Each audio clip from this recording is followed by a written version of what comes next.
Okay guys, circulator rule for counting. You're going to have your count sheet. And on this count sheet, we are actually going to write the softs or disposables that we are going to count as well. So I'm going to count rays, blades, sutures, bow V-tip, and what am I missing? Hypos.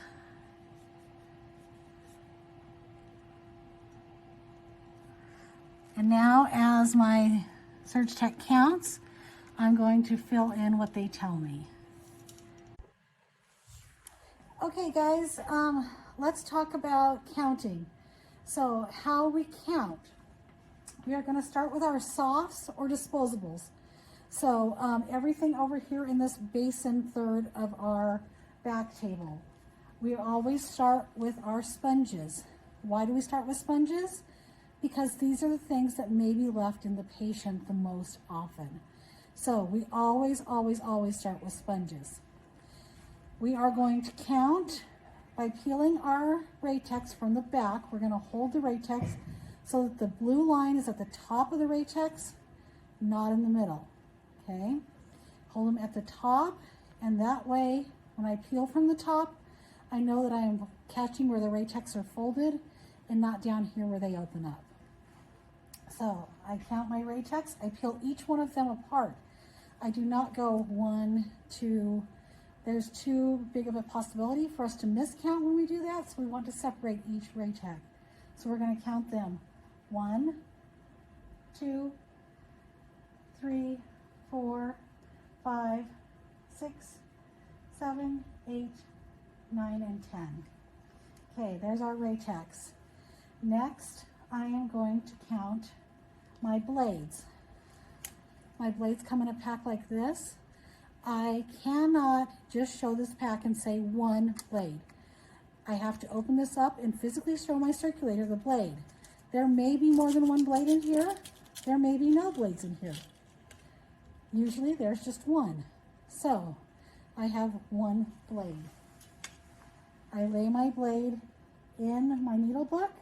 I do not stab the foam with my blade, as that will dull the blade, and we want that blade to be as sharp as possible. So I can lay it here.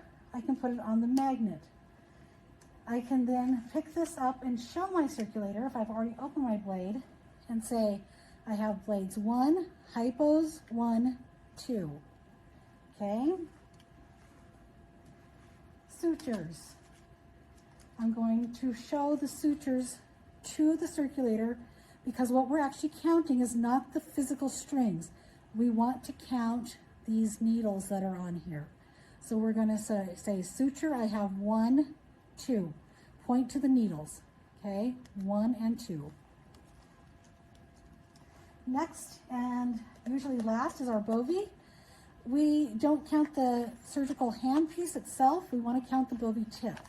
So we want to show our circulator 1. I have 1 bovie tip. Next, we're going to move on to instruments. When we count instruments, we want to pick up a knife handle and use it to move our instruments over. So I'm going to say I have towel clips, 1, 2, 3, 4. Notice I am showing the circulator the tips of my instruments. I'm not getting my fingers in the way. I want them to be able to clearly see what it is I'm counting. And remember, our instruments are all about the tip. I have hemostats, 1, 2, 3, 4, 5, 6, 7, 8. 8 hemostats. Now, because my instruments are trying to come back this way, I'm actually going to take my knife handle and flip my instruments that way.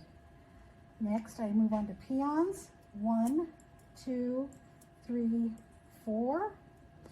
Alice, 1, 2, 3, 4.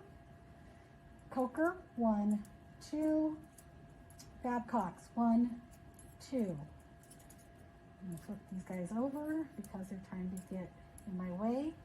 I have scissors, 1, 2, 3, and 4. 4. Don't forget about your bandage scissor. Okay, then I have needle drivers 1 and 2. Forceps, we count forceps all together. 1, 2, 3, 4. We don't necessarily have to count these by exactly what each individual forcep is.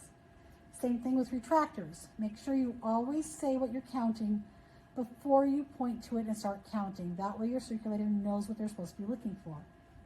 Retractors, 1, 2, 3, 4, 5, 6. And lastly, knife handles, 1 and 2. My count is complete. I am now ready to start setting up my Mayo stand.